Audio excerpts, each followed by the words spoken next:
রাজশাহী মহানগর ছাত্রলীগের এক কর্মীকে ধরে পুলিশের কাছে সোপর্দ করেছেন ছাত্রদলের নেতাকর্মীরা। সোমবার বিকেলে তাকে পুলিশের হাতে তুলে দেওয়া হয়। তিনি হলেন ছাত্রলীগ কর্মী আকিফ ই রাব্বি। তার বাড়ি নগরীর সাগরপাড়া এলাকায়। তিনি ওই এলাকার গোলাম নবীর ছেলে। পুলিশ জানায়, রাব্বি রাজশাহী মহানগরীর যুবলীগের নেতা ও দুহাতে পিস্তল নিয়ে বৈষম্য বিরোধী ছাত্রদের ওপর হামলাকারী জহিরুল ইসলাম রুবেলের সহযোগী। সোমবার বিকেল 4:30টায় নগরীর লোকনাথ স্কুলের মোড় থেকে তাকে ধরে ছাত্রদলের নেতাকর্মীরা। পরে পুলিশের কাছে হস্তান্তর করা হয়। পুলিশ তাকে বোয়ালিয়া মডেল থানায় নিয়ে যায়। এই যে একে ধরেছি, আর এই ছাত্র আন্দোলনে এই যে 23-এর রনি যে অস্ত্র সহকারে গুলি করেছে, আপনারা দেখেছেন। ওই গুলি করা অবস্থায় মানে শোডাউনে যাওয়ার ভিডিও আছে। এই ভিডিওটা দেখি ওস্তাদ। এই যে হ্যালো, এই যে আমরা ভিডিওটা দেখাচ্ছি। এই যে আপনার এই যে ওই কর্নারেরটা তুমি এই যে এটা না বড় করছি, আর এই ছবিটা দেখান আপনি নিজেই দেখেন ভাই। রুবেলের সাথে এটা কোনটা? তুমি এই যে রুবেলের সাথে, সে রুবেলের সাথে এবং সে মাঠে ছিল 4-5 তারিখে। দেখতে পাচ্ছেন যে কোনটা দেখাও তো, দেখুন। হ্যাঁ, এই যে সেই যে এটা কি কালার গেঞ্জি? হ্যাঁ, সাদা ওটা। ওই তো এই 4-5 তারিখ ওই ডিরেক্ট হচ্ছে ছাত্র আন্দোলনে বর্ষণের সময় সে ছিল। এই যে আমরা তাকে এখন আমরা পুলিশে সোপর্দ করবো।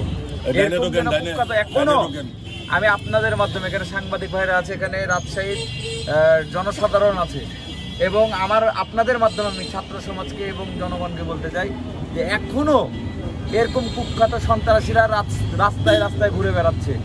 এদের কি করে সাহস হয় যে তারা ঘুরে বেড়াচ্ছে? আমি প্রশাসনের দৃষ্টি আকর্ষণ করছি। এসআই এখানে এসছে, ওসি সাহেব নিজেও অবগত। এখনো কেন তারা আসামি হওয়া সত্ত্বেও এবং যারা সন্ত্রাসী কর্মকাণ্ড করেছে ঘুরে বেড়াচ্ছে, আমার বোধগম্য এখনো হচ্ছে না। তা আমি বলবো, আমরা কোনো প্রতিহিংসায় বিশ্বাসী না, এরকম সন্ত্রাস দেখি। এই যে ফোন হচ্ছে তার 2টা ফোন, এই যে তার 2টা ফোন, এই যে আমরা পুলিশকে বুঝাই দিলাম। এই যে তার কাগজপাতি, এই যে সব, আর কিছু তো নাই। তো এই যে বুঝাই দিলাম। আর আপনাদের মাধ্যমে আমি জানাতে চাই যে এরকম কুখ্যাত সন্ত্রাসী এখনো যারা ঘুরে বেড়াচ্ছে তাদেরকে প্রশাসনকে অনুরোধ করব, আপনারা তাড়াতাড়ি অতি দ্রুত তাদের বিরুদ্ধে ব্যবস্থা নেন, নয়তো আমরা গণ আন্দোলন করে তুলব। অনেক প্রতিষ্ঠানে এখনো যারা এই ছাত্র জনতার আন্দোলনে যারা গুলিবর্ষণ করেছে, যারা এর মতো যারা সন্ত্রাসী কর্মকাণ্ডে জড়িত ছিল, তারা এখনো চাকরিজীবী অবস্থায় রয়েছে, যারা চাকরি করছে, তাদের বিরুদ্ধেও যেন ব্যবস্থা না হয়। আমি বিভাগীয় কমিশনার রাজশাহী সিটি কর্পোরেশনকে মহোদয়কে আমি তাদেরকে অনুরোধ করব, আমি বিভিন্ন প্রতিষ্ঠানে এখনো কর্মরত আছে, তাদেরকে চিহ্নিত করে যদি ব্যবস্থা না হয় তাহলে আমরা আন্দোলন করতে বাধ্য হব। এটা অতীতেও বলেছি, আবারও বলছি। আজকে যে এই রাব্বি হচ্ছে রনির ব্যবসা দেখাশোনা করে। এখনো আপনারা ধরচার বাইরে আমাদেরকে ধরে দিতে হচ্ছে, কিন্তু যখন বিএনপি আমরা ছিলাম বা ছাত্রদল করেছি, তখন আর পুলিশকে বলে দেওয়া লাগতো না যে আমরা বিএনপি করি, আমরা ছাত্রদল করি। দেখলেই কিন্তু রাস্তা থেকে গ্রেপ্তার করতে। এটা কেন হচ্ছে না আমার বোধগম্য হচ্ছে না। যে পুলিশ প্রশাসন ভাইরা আছে, শরীফুল ভাইরা আমাদেরকেও গ্রেপ্তার করেছে একসময়।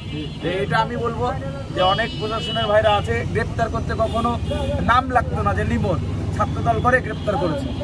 আমি উদাত্ত আহ্বান জানাবো আপনাদেরকে যে ভাই, শীর্ষ যারা সন্ত্রাসী কর্মকাণ্ডে জড়িত তাদেরকে যেন অতি দ্রুত গ্রেপ্তার করা হয়, এটা অনুরোধ করব। আর আপনাদেরকে হাতে তুলে দিলাম। আচ্ছা, একটু আমি ওনার কাছে জানতে চাই যে এখানে কিন্তু আপনার কাছে অনেক ট্রেড লাইসেন্স এবং গুরুত্বপূর্ণ কিছু কাগজপত্র দেখতে পেয়েছি। আপনি এখানে কি কাজে এসেছিলেন এবং এই কাগজপত্রগুলো কার? এটা হচ্ছে আমার বড় ভাই, এবং আমি কাজে এসেছিলাম তখন। আচ্ছা, আপনি আপনার পুরো নামটা বলেন এবং 5 তারিখে।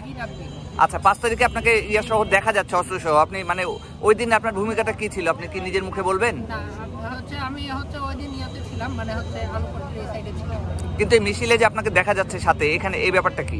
না, ওটা তো রনির সাথে আগের দিন। আর রুবেলের সাথে যে সন্ত্রাসী যে 2 হাতে গুলি করছিল, একজন ভাইরাল সন্ত্রাসী, ওনার সাথে আপনার একটা সখ্যতার অনেক প্রমাণ পাওয়া যায় এবং ছবিও দেখতে পাচ্ছি। এই ব্যাপারটা কি? আমরা ছবি তুলেছিলাম। আচ্ছা, এটা আপনার বক্তব্য ছিল। আপনার ওর হোয়াটসঅ্যাপ দেখেন, চেক করেন, রনির সাথে এখনো কথা হয়। ওস্তাদ নামে সেভ করে রেখেছে, ঠিক কিনা? জি জি জি। ওস্তাদ রনি হচ্ছে, আমি ক্লিয়ার করে দিই, 23 নং ওয়ার্ড আওয়ামী লীগের সেক্রেটারি। Yes? তো ওই নিজেই বলবে, আমাদের কিছু বলার নাই। এবং ওই এক নিজেই পুলিশ- স্বীকার করবে। এক পুলিশ এক এদের পুলিশ কাছে এটার সাথে information এক পুলিশ জড়িত, পুলিশের দাঁড়ান, এক পুলিশ এসআই মিজান। নাম কি? এসআই মিজান। এসআই মিজান। উনি কোন থানার? সে ওদের সাথে কন্টাক্ট হোয়াটসঅ্যাপে রাখছে এবং দাঁড়ান আমি বলি, তার হোয়াটসঅ্যাপ এসআই মিজান, সে কোন থানায়? কোন থানায়? বলিয়া এসআই মিজান। এসআই মিজান নামে কোনো এসআই নাই। এসআই আছে? না না, এসআই মিজান নামে আপনি আমরা ডিটেইলস দেখলাম বলতে পারেন না, আমার কাছে হোয়াটসঅ্যাপে নাম্বার আছে। আচ্ছা, উনি সম্ভবত ট্রান্সফার হয়েছে কোনো সেটা জায়গায়। আইডেন্টিফাই করতে হবে। আচ্ছা, সেটা উনি আইডেন্টিফাই সকল করে না, documents সে এদেরকে দিচ্ছে। পুলিশের বাংলার সকল কাগজ, তালিকার ডকুমেন্টস সে সরবরাহ করছে একে। এটা আচ্ছা, আমি আচ্ছা। উদাত্ত আহ্বান জানাবো, এটা তদন্ত করে দেখা হ্যাঁ হবে। ভাই, ধন্যবাদ ভাই, অনেক ধন্যবাদ আপনাকে। আপনি হ্যাঁ তুলে দেন। অনেক অনেক ধন্যবাদ। হ্যান্ডকাপ হ্যান্ডকাপ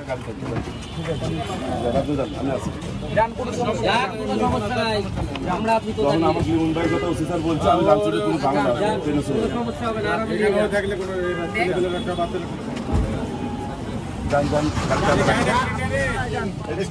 এদিকে সোজা হয়ে যাবে। ভাইজান, সব ঠিক। গাজর খান। ও কেন কে যাবে না, এরা কোনো কিছু যাবে না।